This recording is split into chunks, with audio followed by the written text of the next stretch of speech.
Okay so हम लोग nuclei कर रहे थे and in the last class we were doing the binding energy. So now जो लास्ट टॉपिक बचा हुआ था बाइंडिंग एनर्जी का वो कंप्लीट करना था. That is what you seen is that इस ग्राफ में what we see is that जो लाइटर न्यूक्लियाई है उनकी बाइंडिंग एनर्जी पर न्यूक्लियन बहुत ज्यादा है, बहुत कम है. और जो हैवी न्यूक्लियाई है उनकी बाइंडिंग एनर्जी पर न्यूक्लियन कम है. जो बीच वाला एरिया है यानी जो आयरन के आसपास वाला एरिया जो सल्फर ऑक्सीजन से शुरू होके यहाँ तक आ रहा है 170 तक अपन मानते हैं. For atomic number 30 to 170, mass number 30 to 170, we say that the binding energy per nucleon is practically constant and is independent of the atomic number or the mass number. Okay. For the mass number greater than equal to 30 and less than equal to 170, या greater than 30 less than 170, we said that the binding energy per nucleon is nearly constant, है ना, is nearly constant. और हम बोलते कि ये सारे nuclei stable nuclei है.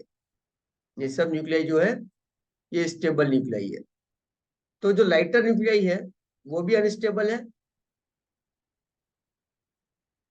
वो भी अनस्टेबल है. और जो हेवी न्यूक्लियाई है वो भी अनस्टेबल है.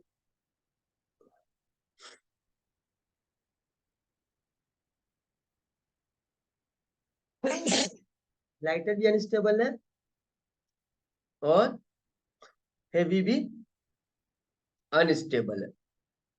So now what we are seeing is why is this binding energy per nucleon constant for stable nuclei? So what we see here is and it is maximum of 8.8 mega electron volt per nucleon for iron. Iron जो है Fe5626 इसके लिए it is 8.8 mega electron volt per nucleon. EBN की जो maximum value है, ईबीएन की जो maximum value है वो है 8.8 mega electron volt and that is for iron Fe2656 या 5626 इसके लिए मैक्सिमम है. Now the question is why is it constant. Now it is constant because of the fact that the nuclear force is a short range force. ये जो constant है, the reason for this constant is because nuclear forces are short range forces.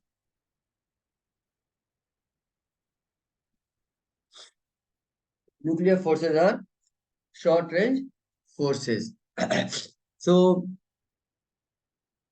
अब ये short range force होने का क्या मतलब है. सो बुक में इसमें क्लियरली पॉइंट लिखा हुआ है कि what is why it is constant because of the short range forces. So let us consider a large nucleus. बहुत बड़ा न्यूक्लियस कंसीडर कर लेते हैं and let us take one particular nucleon. Okay, now because it is a short range force तो एक particular distance तक ही उसका affective रहेगा. So let's say this is the neighbourhood. इस नेबरहुड में इस न्यूक्लियन के फोर्स अट्रैक्टिव रहेंगे. मतलब यहाँ पे जो भी प्रोटॉन या न्यूट्रॉन बचा हुआ है इस रीजन में जितने भी वो आएंगे क्या बोलते हैं न्यूक्लियंस आएंगे उस पर तो उसका फोर्स रहेगा. और ये जो न्यूक्लियन है इस पे इसका कोई फोर्स नहीं रहेगा. सो लेट्स से कि P is the maximum number of nucleon, maximum number of nucleon in the neighbourhood. ठीक है,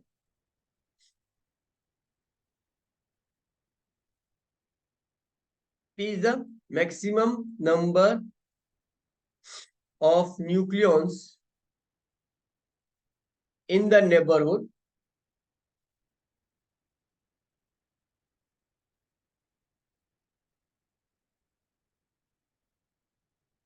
on which it can exert nuclear forces. It can exert nuclear force. तो मतलब इस रीजन में total P nucleons आ जाएंगे, इस reason में total P nucleons आ जाएंगे। तो अगर अपन ये अज्यूम कर ले कि हर एक न्यूक्लियॉन की उसकी बाइंडिंग एनर्जी इंक्रीज हो रही है, तो P, that means the binding energy per nucleon will be proportional to P, और binding energy per nucleon is equal to P times K। अब ये कांस्टेंट हो गया। Now if you add any nucleon inside the nucleus, any nucleon inside the nucleus, इस nucleon की binding energy पे कोई फर्क नहीं पड़ने वाला है। That is the reason. So now what happens if you add another layer of nucleons, तो क्या होगा कि इस न्यूक्लियन की तो बाइंडिंग एनर्जी इंक्रीज नहीं होगी। हाँ, इसके नेबरहुड में जो होगा, इसके नेबरहुड में जो न्यूक्लियन है, उसके लिए फिर जो है ना, ये जो नया वाला रेडियस है, तो ये वाली जो लेयर आएगी वो अफेक्टिव हो जाएगी, लेकिन दूसरी लेयर उससे बाहर हो जाएगी। और इस न्यूक्लियन के लिए जो यहाँ पे इसके राइट में है, उसके लिए फिर ये हो जाएगा। So when the size of the nucleus is growing, तो जो बाहर के न्यूक्लियन से उनकी बाइंडिंग एनर्जी बढ़ती जाएगी, अंदर के न्यूक्लियस की बाइंडिंग एनर्जी कांस्टेंट होती जाएगी। So it's basically the binding energy per nucleon is basically becoming constant because of कि न्यूक्लियर फोर्सेस जो है शॉर्ट रेंज फोर्स है। समझ में आ गया? क्योंकि वो एक रेंज तक ही एग्जर्ट कर सकते हैं फोर्स को, तो उसके जो नेबरहुड में मैक्सिमम पी न्यूक्लियॉन्स आएंगे। जब तक उसके नेबरहुड में पी न्यूक्लियॉन्स नहीं बन जाते हैं, या उसकी जो नेबरहुड का साइज है जहां तक वो फोर्स एग्जर्ट कर रहा है, तब तक न्यूक्लियॉन से नहीं बढ़ जाता है, तब तक तो उसके फोर्स ऑफ अट्रैक्शन बढ़ते जाएंगे, तो न्यूक्लियर एनर्जी बढ़ती जाएगी, बाइंडिंग एनर्जी बढ़ती जाएगी। तो बाइंडिंग एनर्जी बढ़ती जाएगी, तो बाइंडिंग एनर्जी पर न्यूक्लियन भी बढ़ती जाएगी। ओके, लेकिन एक बार वो सिचुएशन पहुंच गया, तो उसके बाद उसका उसके उसके अफेक्टिव, जो उसके फोर्स के अट्रैक्शन में या उसके इन्फ्लुएंस में कोई दूसरा न्यूक्लियन आएगा ही नहीं, तो बाइंडिंग एनर्जी बढ़ेगी ही नहीं। Okay, so this is what the book has clearly written here, that the binding energy per nucleus of the nucleus be pk, where k is a constant having the dimension of the energy, that's all। अगर मैं binding energy बोल दूं pk, binding energy बोल दूं pk, then what is p? p is the number of nucleons। But ये तो energy का dimension, इसका मतलब की का डायमेंशन क्या होना चाहिए? के का डायमेंशन होना चाहिए एनर्जी का डायमेंशन। सो अगर क्वेश्चन, अगर 1 मार्क क्वेश्चन आ जाता है कि the total energy is P K, where P is the number of nucleons, तो के का डायमेंशन क्या होगा? तो के का डायमेंशन जो हो जाएगा what is the dimension of energy.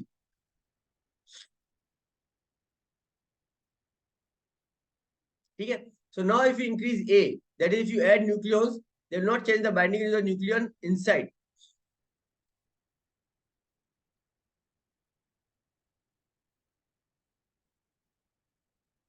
और दूसरी बात वो क्या बोल रहा है कि जब न्यूक्लियस के अपन साइड डिसाइज करते हैं ना, तो साइज का मतलब ये नहीं कि बिल्कुल सरफेस पे भी न्यूक्लियस बैठे हुए होंगे। Okay, that is a very complicated structure, हम उसकी डिटेल में नहीं जाएंगे। But what the book is saying, suppose कर लो कि अपन बोलते हैं this is the approximate size of the nucleus, okay, based on whatever experiment we have, it's still it does not means that there are a lot of nucleons like on the surface, ऐसा मतलब नहीं। it is an outer boundary, so maybe most of the nucleons are inside the nucleus, और फिर बाहर जाते जाते जो है न्यूक्लियस जो है न्यूक्लियंस कम होते जा रहे हैं। So even if the nucleons are adding, थोड़े बहुत न्यूक्लियस अगर ऐड भी हो रहे हैं, तो जो बाइंडिंग एनर्जी का जो इंक्रीज होगा that will be very minimal, बहुत कम इंक्रीज होगा। और वो सिर्फ यहाँ का जो न्यूक्लियन है, वो सिर्फ इस रीजन के न्यूक्लियन को अफेक्ट करेगा, राइट? तो ये वाले न्यूक्लियन उसके अफेक्ट में नहीं आएंगे, और यहाँ का जो न्यूक्लियन है वो सिर्फ इस रीजन के न्यूक्लियन को अफेक्ट करेगा। तो इसका मतलब ये भी एक कांस्टेंट टर्म है, और ये व्हाइट वाला सर्कल भी एक कांस्टेंट हो गया, येलो वाला सर्कल भी एक कांस्टेंट हो गया, रेड वाला सर्कल भी एक कांस्टेंट हो गया। तो हर एक न्यूक्लियन जो है उसके चारों तरफ जितना भी इफेक्ट आ रहा है वो सब कांस्टेंट अचीव करता जाएगा। Overall it will remain constant, slight variation तो आएगा ही आएगा, because if you add one particular nucleon, तो थोड़ी बहुत बाइंडिंग एनर्जी तो बढ़ेगी बढ़ेगी, but that add of binding energy may or may not or will slightly change the binding energy per nucleon। remember, total binding energy तो increase होती जा रही है because you are adding the nucleon, तो binding energy तो बढ़ती जाएगी, but binding energy per nucleon is achieving a saturation level। okay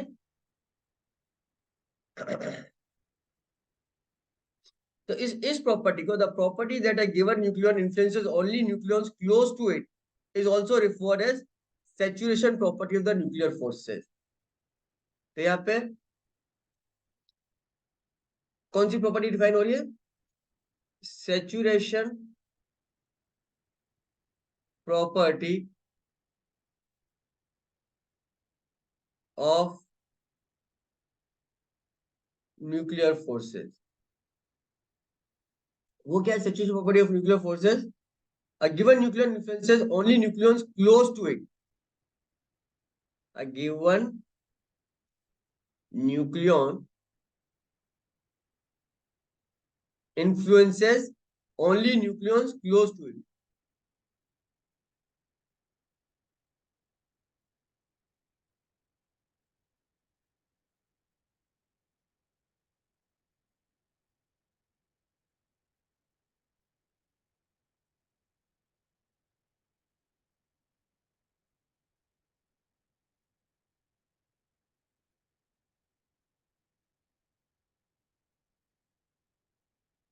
okay, समझ में आ गया? ऑब्जर्वेशन समझ में आ गया? ये पैराग्राफ समझ में आ गया? इस पैराग्राफ की जो मेन पॉइंट्स है वो तो मैंने बता दिए।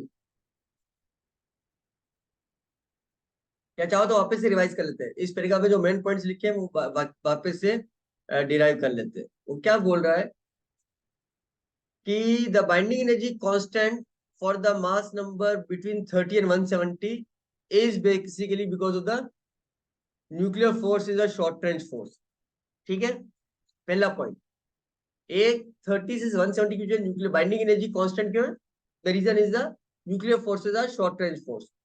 और उसका एक्सप्लेनेशन क्या दे रहा है कि सपोज अपन एक बड़े न्यूक्लियस के डीप इनसाइड जाते हैं और किसी एक न्यूक्लियन को कंसीडर करते हैं, तो उसका एक नेबरहुड एरिया है जिसमें उसका अफेक्ट रहेगा। उस नेबरहुड एरिया में अगर मैक्सिमम पी न्यूक्लियंस आ सकते हैं और हर न्यूक्लियन के ऐड होने से जो एनर्जी इंक्रीज हो रही है, तो the nucleus energy is actually proportional to the number of nucleons जो उसके बाउंडेड में। तो टोटल एनर्जी जो उसकी हो जाएगी वो पी टाइम्स के हो जाएगी। ओके, उसके बाद अगर कोई न्यूक्लियन ऐड होगा तो उसके नेबरहुड से बाहर होगा, तो वो बाइंडिंग एनर्जी में कंट्रीब्यूट नहीं करेगा। So we can say that the binding energy is proportional to P, और binding energy P K where K is a constant. अब वो के का डायमेंशन क्या होगा? के का डायमेंशन एनर्जी का होगा। ठीक है, अब मैंने ये बता दिया। और मैंने क्या बता दिया कि सपोज कर लो ये अंदर वाले न्यूक्लियन का वो एरिया है, ये जो बाहर वाला न्यूक्लियन है ये इसका है और ये इसका है। तो मैंने तीन न्यूक्लियंस ले लिए हैं जिनकी मैंने वो बाउंड्री डिफाइन कर लिया। तो इफ यू सी कि अगर हम बड़ा वाला न्यूक्लियस इस साइज का भी ले लें, न्यूक्लियस की टोटल साइज ये भी ले लें, तो हम देख लेते हैं कि हमने जो तीन न्यूक्लियंस कंसीडर किए हैं इस न्यूक्लियस के अंदर, रेड सर्कल वाला सेंटर, येलो सर्कल वाला सेंटर, व्हाइट सर्कल सेंटर, तीनों की जो बाइंडिंग एनर्जी है वो कांस्टेंट हो गई है। तो हर एक न्यूक्लियन की अपनी अपनी वो हो जाएगी, पेरीफेरी हो जाएगी, और जैसे उसका नेबरहुड अचीव हो जाएगा उसकी बाइंडिंग एनर्जी कांस्टेंट हो गई। और ये भी बोल दिया है इसने, बुक वाले ने ये भी बोल दिया कि न्यूक्लियस के अंदर न्यूक्लियंस लाई करते हैं। तो ऐसा नहीं है कि उसके सरफेस पे बहुत ज्यादा न्यूक्लियंस होंगे, ऐसा नहीं है। हम न्यूक्लियस की बाउंड्री ऐसी नहीं बोलेंगे कि जहां पर सरफेस पे भी न्यूक्लियंस बैठे हो। The nucleons will be slightly well inside the nucleus. तो अपन ये भी बोल सकते हैं कि जो न्यूक्लियस की साइज है वो तो काफी हद तक क्या बोलते हैं इससे काफी बड़ी होगी, राइट? तो अपन ये न्यूक्लियस की साइज बोल सकते हैं।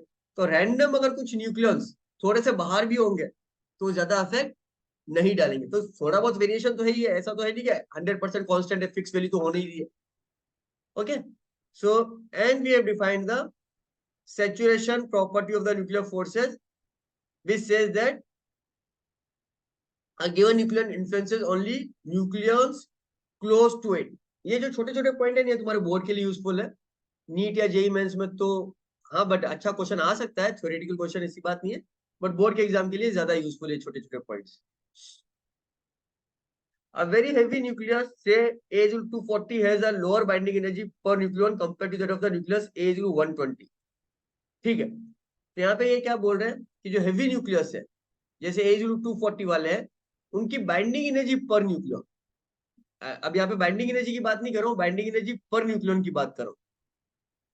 हेवी न्यूक्लियस की जो बाइंडिंग एनर्जी पर न्यूक्लियन है, फॉर एग्जांपल 240 के ले ली, it is less than the binding energy per nucleon for example 120।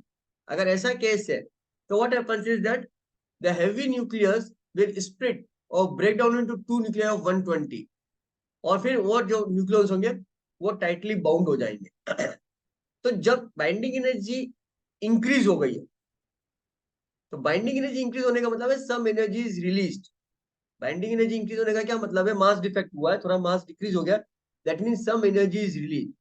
So when I say a nucleus of mass number 240 splits into two nucleus of mass number 120, then some energy is released. Some energy is released. यही nuclear energy होती है जो nuclear fusion में होती है। यही energy हमारी nuclear fusion में होती है। So the energy release in this process. कौन सा प्रोसेस है? Fission. This process is nuclear fusion, जो हमारे न्यूक्लियर रिएक्टर में होती है, ये वाला प्रोसेस न्यूक्लियर फिजन। इस प्रोसेस का नाम है न्यूक्लियर फिजन, और इसमें एनर्जी रिलीज हो रही है। Okay, and if we join two light nuclei A less than equal to 10 to form a heavy nuclei, the binding energy of per nucleon of the fused heavier nuclei is more than the binding per nucleon of the lighter nuclei. अगर हल्के nuclei को लोगे, जैसे nuclei ले लिए, दो nuclei ले लिए 10 एट मास नंबर के, और कंबाइन होके 20 हो जाएंगे, इस प्रोसेस में भी एनर्जी रिलीज होगी। इस प्रोसेस में भी एनर्जी रिलीज हो रही है, क्योंकि इस केस में light nuclei unstable and heavy nuclei stable. 10 mass number वाला न्यूक्लियाई अनस्टेबल है, 20 मास नंबर वाला न्यूक्लियाई ज्यादा स्टेबल है, तो यहाँ पे भी एनर्जी रिलीज हो रही है। और ये जो प्रोसेस है जो एनर्जी रिलीज हो रही है, this is known as nuclear fusion. This process is nuclear fusion, and this is happening at the sun और stars.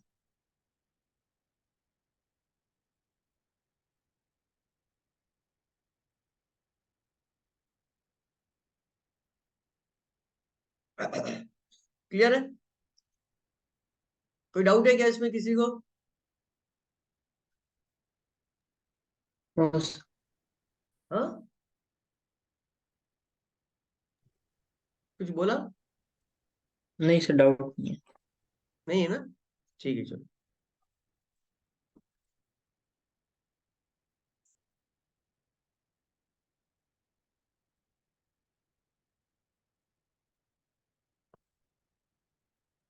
Okay, so now we define some properties of the nuclear forces. ये properties थोड़ी सी याद कर लो अच्छे से।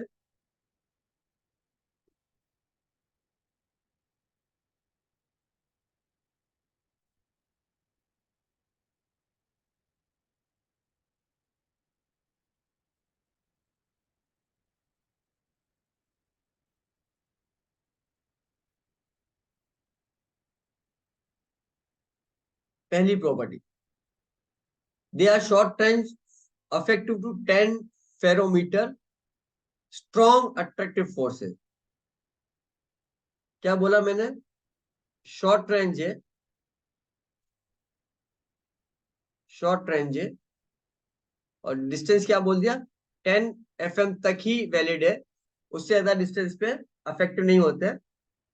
और इसके अलावा एक और बात बोलिए, स्ट्रॉन्ग है एंड अट्रैक्टिव है। Okay, unlike electrostatic forces. Electrostatic में क्या होता है? अट्रैक्टिव भी होते हैं और रिपल्सिव भी होते हैं। So proton proton actually repel करते हैं इलेक्ट्रोस्टैटिक फोर्स में। न्यूक्लियर फोर्स में proton proton, neutron neutron and proton neutron सारे अट्रैक्टिव है नेचर में, and far stronger than the electrostatic force, इसीलिए न्यूक्लियस में टाइटली बाउंड रहते हैं। There are over 100 times stronger than the nuclear Coulomb's force. अच्छा, यहाँ पे दे भी रहा है, nuclear forces are nearly 100 times strong than the electrostatic forces. कितने टाइम्स है? 100 times. But we are not given any empirical formula. कोई फॉर्मूला नहीं दिया न्यूक्लियर फोर्सेस के लिए हमारे को समझने के लिए। एक फॉर्मूला है, लेकिन उतना स्ट्रांगली डिफाइन नहीं है हमारे अंडरस्टैंडिंग के लिए। These forces are charge independent, वो तो मैंने यहीं पे बोल दिया कि प्रोटॉन प्रोटॉन भी अट्रैक्टिव है, प्रोटॉन न्यूट्रॉन भी अट्रैक्टिव है, न्यूट्रॉन न्यूट्रॉन भी अट्रैक्टिव है। So they are charge independent and they are mass independent also. Charge के साथ साथ मास इंडिपेंडेंट भी, ध्यान रख लेगा। So the attraction between proton proton and neutron neutron is not like a gravitational force जो मास की वजह से होता है। So it is charge and mass independent. हालांकि मास इंडिपेंडेंट इसलिए नहीं बोलते क्योंकि प्रोटॉन और न्यूट्रॉन का मास तो नियरली सेम ही होता है, but still it is not because of mass, it is basically nuclear force, and it is not a central force. It is not a central force, ध्यान रख लेना। It is not a central force like the electrostatic force and the gravitational force. Nuclear forces are non-central force. It is not a cent, it is non-central. जबकि हमारा electrostatic force and gravitational force होता है central force होता है। Central force का क्या मतलब है, जैसे ये सन है और ये अर्थ है, तो the force is always directed towards the sun. तो जब अर्थ यहाँ पे आती है तो भी फोर्स इस डायरेक्शन में, जब अर्थ यहाँ पे तो भी फोर्स इस डायरेक्शन में। Okay, so the force is always directed towards the sun, this is central force. तो सेंट्रल फोर्स का क्या मतलब होता है, directed towards a fix point. Fix point इसलिए बोल रहा हूं क्योंकि सन हमेशा अपनी जगह पे फिक्स्ड है अर्थ के रेस्पेक्ट में। ओके, अर्थ के रेस्पेक्ट में हम सन को हमेशा एक जगह फिक्स मानते हैं, तो it's directed, central force is directed towards a fix point. And इस सेंट्रल फोर्स की एक और प्रॉपर्टी हो जाती है, because it is directed towards a fix point, this central force is behaving like, या अपन इसको बोल सकते हैं कंजर्वेटिव फोर्स होता है। कंजर्वेटिव फोर्स होता है सेंट्रल फोर्स। कंजर्वेटिव फोर्स का मतलब क्या हो जाता है, work done is independent of path taken. ये ध्यान रख लेना, क्योंकि ये अगर तुम्हारे को कोई ऐसा सवाल आ जाता है ना एग्जाम में, तो तुम सीधे ये प्रॉपर्टी यूज कर सकते हो, work done is independent of path taken. Central force की प्रॉपर्टी यूज करके इजीली सवाल को सॉल्व किया जा सकता है, कंजर्वेटिव फोर्स की प्रॉपर्टी यूज करके। सेंट्रल फोर्स को कंजर्वेटिव बना दो तो the work done is independent of path taken. In fact क्योंकि सेंट्रल फोर्स होता है, इसीलिए सेंट्रल फोर्स जो है it is along the line joining, है ना।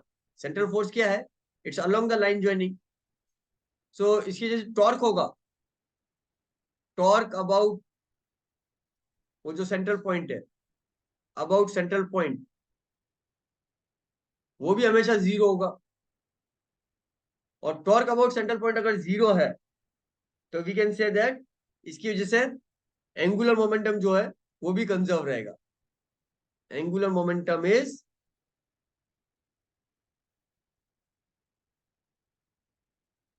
कंजर्व। ओके, बहुत सारे पॉइंट्स मैंने यहाँ पे लिख लिया, इसको अच्छे से उतार लो। ये सब तुम्हारे जेई मेंस, नीट, आईआईटी के लिए बहुत काम के सारे points. It is not a central force, जबकि मैं सेंट्रल फोर्स को डिफाइन करूंगा। यहाँ पे तो खाली इतना बोला है कि सेंट्रल फोर्स नहीं है, इसका मतलब यहाँ पे हम कोई भी वो सब चीजें डिफाइन नहीं करेंगे। हालांकि न्यूक्लियर फोर्सेस को भी हम क्या बोलते हैं पोटेंशियली डिफाइन करते हैं न्यूक्लियर फोर्स के लिए, तो न्यूक्लियर फोर्स भी कंजर्वेटिव फोर्स होना चाहिए, बट ये सेंट्रल फोर्स नहीं है। न्यूक्लियर फोर्स के लिए हमें भी पोटेंशियली डिफाइन करेंगे, will come to potentially of the nuclear force also. But मैंने क्या किया है, जब यहाँ पे किया ना it is not a central force, तो मैंने सेंट्रल फोर्स को लेके यहाँ पे थोड़ा बहुत डिफाइन कर दिया है, विच इज इस पोर्शन के बाहर का है, इस पोर्शन से बाहर का है वो टॉपिक। ओके, सो नेक्स्ट क्या दे रहा है, the nuclear forces between proton proton neutron neutron and proton neutron is approximately same। वो जो approximately वर्ड सिर्फ इसलिए यूज हुआ क्योंकि इनके बीच में वो ग्रेविटेशनल फोर्स और इलेक्ट्रोस्टैटिक फोर्स का बिल्कुल माइन्यूट सा, but it's negligible, it's negligible, so basically it's nearly same, equal only, है ना।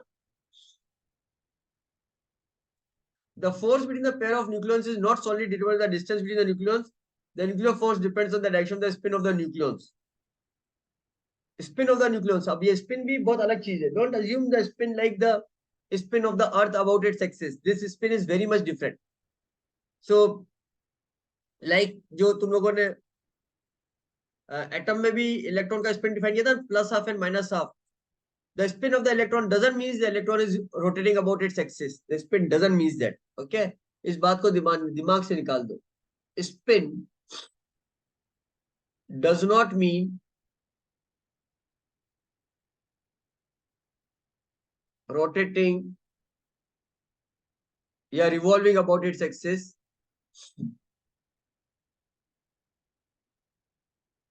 rotating about its axis, as is the case of Earth. अर्थ के केस में स्पिन करने का मतलब होता है कि वो अपनी एक्सिस के अबाउट रोटेट कर रहा है ना.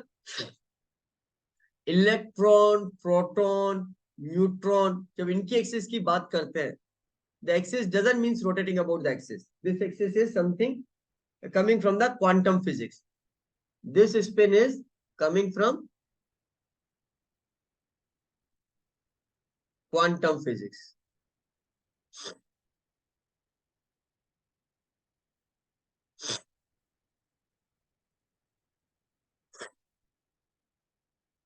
Okay. The force between pair of nucleons is not solely determined that distance between the nucleons. The nuclear forces determine the direction of the spin of nucleons. Force is stronger if spin is parallel. Force is weaker if spin is anti-parallel. Okay. तो यहाँ पे क्या बोल रहा है, जो spin है either is parallel, दो न्यूक्लियस का स्पिन पैरेलल है या एंटी पैरेलल है. So this parallel anti-parallel definition will also come from the quantum physics, not from our assumption के ऊपर है या नीचे है, वैसा कुछ नहीं. ओके. सो अगर स्पिन पैरेलल है, then nuclear forces are strong.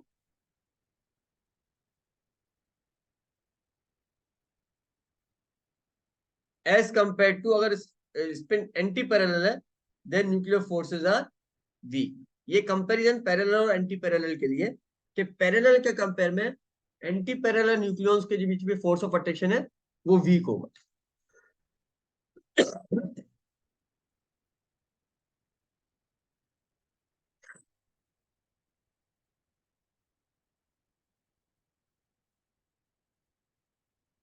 Okay, यहां तक क्लियर है? इसमें कोई डाउट है क्या? अब ये लास्ट में ग्राफ आ रहा है, पोटेंशियल एनर्जी वाला ग्राफ न्यूक्लियॉन्स के बीच का. Okay, distance between the nucleons and potential का ग्राफ है, इसको समझ लो.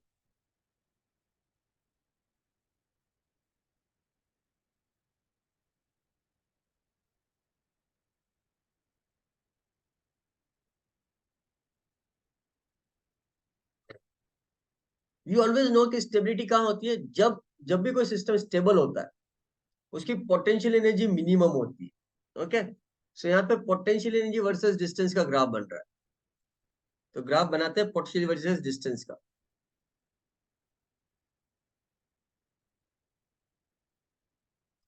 ये जीरो, ये है पोटेंशियल एनर्जी और ये है डिस्टेंस. तो ये जो डिस्टेंस है आर नॉट, यहाँ पे हमारी पोटेंशियल एनर्जी नेगेटिव है और मिनिमम है. पोटेंशियल एनर्जी नेगेटिव का मतलब होता है the forces are attractive in nature. Potential energy negative का मतलब होता है forces are attractive in nature. ध्यान रख लेना. And that is the definition, that is the consequence of the bounded system. के सिस्टम अपने आप को बाउंड करके रखता है. लाइक एटम में जो न्यूक्लियस और इलेक्ट्रॉन के बीच फोर्स होता है वो अट्रैक्टिव इन नेचर होता है, उसकी पोटेंशियल पर नेगेटिव लेते हैं. अर्थ, सन, ग्रेविटेशनल फोर्सेस में भी हम पोटेंशियल एनर्जी नेगेटिव लेते हैं. वी से the system is bounded when the potential is negative. तो आर नॉट जो डिस्टेंस है, जब दो न्यूक्लियस आर नॉट डिस्टेंस पे है तो पोटेंशियल मिनिमम है. Now as you increase the distance the potential decreases and it becomes zero. In fact ये बहुत शॉर्ट रेंज फोर्स है, तो बहुत जल्दी पोटेंशियल जीरो हो जाएगी, क्योंकि फोर्स जो है बिल्कुल वैनिश हो जाएगा.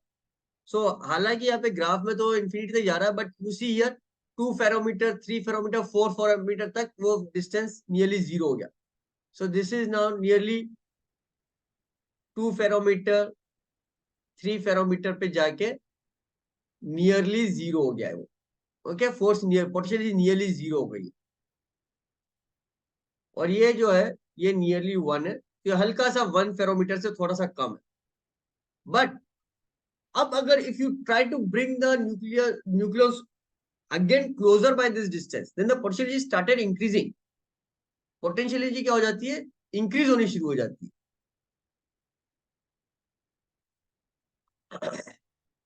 And potential become zero here, और उसके बाद पोटेंशियल एनर्जी मैक्सिमम हो जाती है. सो beyond this point, beyond this point, beyond this point, ये कौन सा पॉइंट है? ये पॉइंट है where potential energy becomes zero.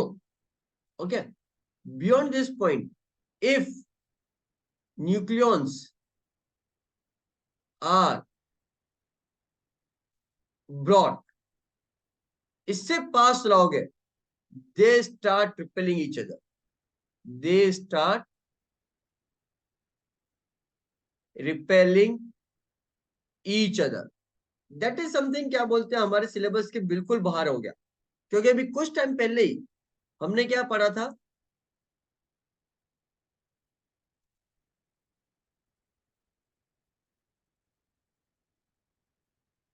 Strong attractive. तो हमने तो कभी ये बोला ही नहीं कि nuclear forces are repulsive in nature. हमने तो बोला ही नहीं कि nuclear forces are repulsive in nature. और ये ग्राफ क्या बोल रहा है कि अगर एक पर्टिकुलर डिस्टेंस से पास ले आए तो पोटेंशियली पॉजिटिव हो जाएगी. एंड पोटेंशियली पॉजिटिव का मतलब है the system is not bounded, यानी कि वो रिपेल कर रहा है. The nuclear the forces are repulsive in nature. So it's very difficult here right now to comment कि ये फोर्सेस न्यूक्लियर इन नेचर है या कोई और फोर्सेस पिक्चर में आ गए, या कौन सा फोर्स डोमिनेट कर रहा है. May be electrostatic force dominate कर रहा है, but will not go into the detail of that. हमारे को उससे कोई लेना देना नहीं है, बस हमारे को ये ग्राफ याद है.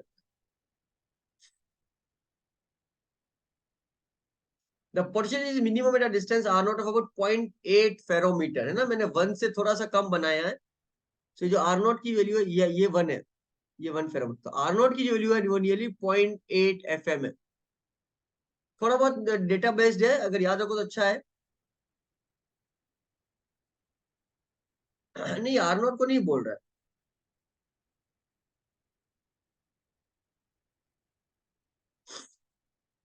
थोड़ा सा 0.8 FM से कम ले जाओगे तो फिर वो फोर्सेस रिपल्सिव हो जाएगा.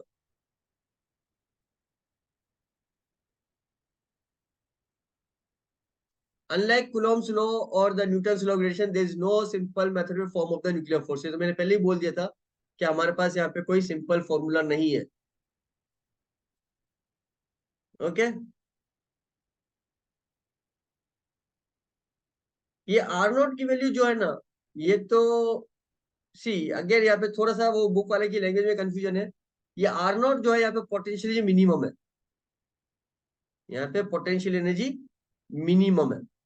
और यहाँ पे जो फोर्स है, और यहाँ पे जो फोर्स है, so if you see F is equal to minus du/dr. तो यहाँ पे पोटेंशियल एनर्जी डिक्रीज हो रही है. सो फोर्सेस क्या बोलते हैं, अट्रैक्टिव इन नेचर. यहाँ पे फोर्सेस क्या है, अट्रैक्टिव इन नेचर है. और आर नॉट से जब तक पास आ जाओगे तो फोर्स जो हो जाएगा वो रिपल्सिव हो जाएगा. ओके, तो आर नॉट की वैल्यू 0.8 FM दे रखी है, और ये जो पॉइंट है इसके बियॉन्ड पोटेंशियल एनर्जी पॉजिटिव हो रही है. क्लियर है? So this is where it is like. तो ये इसका क्या बोलते हैं, इक्विलिब्रियम पोजीशन है. इससे थोड़ा सा पास लोगे तो वापस से दूर जाएगा, इससे थोड़ा सा दूर लोगे तो वापस से पास आएगा. तो यहाँ पे जो है हम बोल देते हैं force is zero, stable equilibrium है हमारा. यहाँ पे क्या है, F0 हो रहा है. जो du/di जो पोटेंशियल का मिनिमम कर्व होता है, जब भी तुम पोटेंशियल जहाँ पे मिनिमम पहुंचोगे वहां पे F हमेशा 0 होता है. तो इधर जाएंगे तो भी फोर्स वापस से इक्विलिब्रियम पोजीशन में लाएगा, लेफ्ट जाओ राइट जाओ फोर्स वापस से इक्विलिब्रियम पोजीशन में जाएगा. तो जब दूर ले जाओगे तो वापस से पास आने की कोशिश करेगा, मतलब अट्रैक्ट हो रहा है. और जब पास लाओगे तो वापस से दूर जाने की कोशिश करेगा, यानी रिपेल हो रहा है. कि आर नेट इज 0.8 FM जो है, जहाँ पे पोटेंशियल मिनिमम है, इससे पास लाओगे तो फोर्सेस रिपल्सिव इन नेचर हो जाएंगे. और इस पॉइंट के पास लाओगे तो पोटेंशियल